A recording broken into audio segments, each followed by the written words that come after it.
അടുത്ത സംസ്ഥാന സർക്കാർ ബി.ജെ.പിയുടേതാകുമെന്ന് കേന്ദ്രമന്ത്രി സുരേഷ് ഗോപി.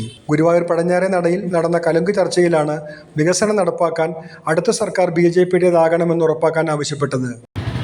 ഗുരുവായൂർ, പൊന്നാനി, തിരൂർ അങ്ങനെ ഒരു ലൈൻ ശ്രമിച്ചുകൊണ്ടിരിക്കുകയാണ്. അതിനുള്ള പ്രപ്പോസൽ കൊടുത്തിട്ടുണ്ട്. സ്ഥലം കേരള സർക്കാർ തരണം. ഈ കേരള സർക്കാർ അത് നടപ്പിലാക്കിയില്ലെങ്കിൽ അടുത്ത കേരള സർക്കാർ ഞങ്ങളുടെ സർക്കാരാണെന്ന് നിങ്ങൾ ഉറപ്പുവരുത്താൻ ഉറപ്പ്. ഗുരുവായൂരിൽ നിന്നുള്ള തൃശൂർ പാസഞ്ചർ പുനരാരംഭിക്കാനും മറ്റൊരു ട്രെയിൻ കൂടി ആരംഭിക്കാനും നിർദ്ദേശിച്ചിട്ടുണ്ടെന്ന് ചർച്ചയിലെ ചോദ്യത്തിന് ഉത്തരമായി സുരേഷ് ഗോപി പറഞ്ഞു. എറണാകുളത്ത് നിന്ന് ഗുരുവായൂർ വഴി പൊന്നാനിയിലൂടെ തീരദേശ റെയിൽവേക്ക് പദ്ധതിയുണ്ട്. സംസ്ഥാന സർക്കാർ സ്ഥലം ഏറ്റെടുത്ത് നൽകിയാൽ പദ്ധതി നടപ്പാക്കും. ITDC ഹോട്ടൽ ഗുരുവായൂരിൽ ആരംഭിക്കില്ലെന്നും ഫെസിലിറ്റേഷൻ സെന്ററിന്റെ പ്രവർത്തനം നല്ല രീതിയിലാണെന്ന് ഉറപ്പാക്കണമെന്നും മന്ത്രി നിർദ്ദേശിച്ചു. നഗരസഭ നടപ്പാക്കുന്ന കേന്ദ്ര പദ്ധതികളുടെ ഉദ്ഘാടനത്തിൽ തന്നെ ഒഴിവാക്കുന്നതിൽ പരാതിയില്ലെന്നും അറിയിച്ചു. MP നഗരസഭയുടെ വികസനത്തിൽ സഹകരിക്കുന്നില്ലെന്ന് ചെയർമാൻ പറഞ്ഞതായി അറിയിച്ചപ്പോൾ സുരേഷ് ഗോപിയുടെ പ്രതികരണം ഇങ്ങനെയായിരുന്നു. അവർക്ക് അതൊക്കെ വെച്ച് തിന്ന് ജീവിക്കാൻ പറ്റും.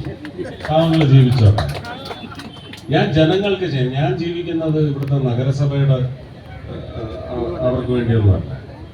ഞാൻ ജനങ്ങൾക്ക് വേണ്ടി കേട്ടോ. ആ ഗുരുവായൂർ മേപ്പാലത്തിന്റെ പ്രശ്നത്തിൽ ഇങ്ങോട്ട് കുലുക്കി വന്നിട്ട് ഞാൻ ഒട്ടിച്ചു വിട്ടിട്ടുണ്ട്. ഗുരുവായൂരിലെ വ്യാപാരികളുടെ പുനരധിവാസ പ്രശ്നങ്ങൾ പരിശോധിക്കാമെന്ന് മന്ത്രി അറിയിച്ചു. മാലിന്യ പ്രശ്നം, ESI ആശുപത്രികളുടെ വികസനം, യാത്രാ സൗകര്യങ്ങൾ എന്നിവയെല്ലാം ചർച്ചയിൽ ഉന്നയിക്കപ്പെട്ടു.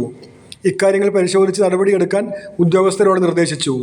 വാക്കാൽ പരാതി പറഞ്ഞവരോട് വിശദമായി എഴുതി നൽകാനും നിർദ്ദേശിച്ചു. വീടില്ലെന്ന് പരാതിപ്പെട്ട ഇരിങ്ങപ്പുറം സ്വദേശി സത്യഭാമയ്ക്ക് 4 ലക്ഷം രൂപയുടെ സഹായം തൻ്റെ മകളുടെ പേരിലുള്ള ട്രസ്റ്റിൽ നിന്ന് തിങ്കളാഴ്ച തന്നെ അക്കൗണ്ടിലെത്തുമെന്ന് അറിയിച്ചു. സത്യഭാമയുടെ അയൽവാസി രാധാകൃഷ്ണൻ 1 ലക്ഷം രൂപ താൻ നൽകുമെന്നും അറിയിച്ചു.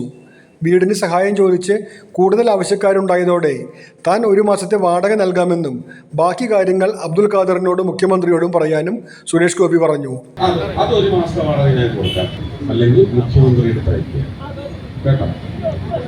വണ്ടി പിടിച്ചു കൊണ്ടെത്തിച്ചു കൊടുക്കും. അവിടെ ഇതേ വർത്താനം പറയാം കേട്ടോ. പടിഞ്ഞാറൻ നട മിൽമ ബൂത്ത് പരിസരത്തായിരുന്നു കലുങ്ക് ചർച്ച. BJP നോർത്ത് ജില്ലാ പ്രസിഡന്റ് അഡ്വക്കേറ്റ് C. നിവേദിതയും സുരേഷ് ഗോപിക്കൊപ്പം ഉണ്ടായി.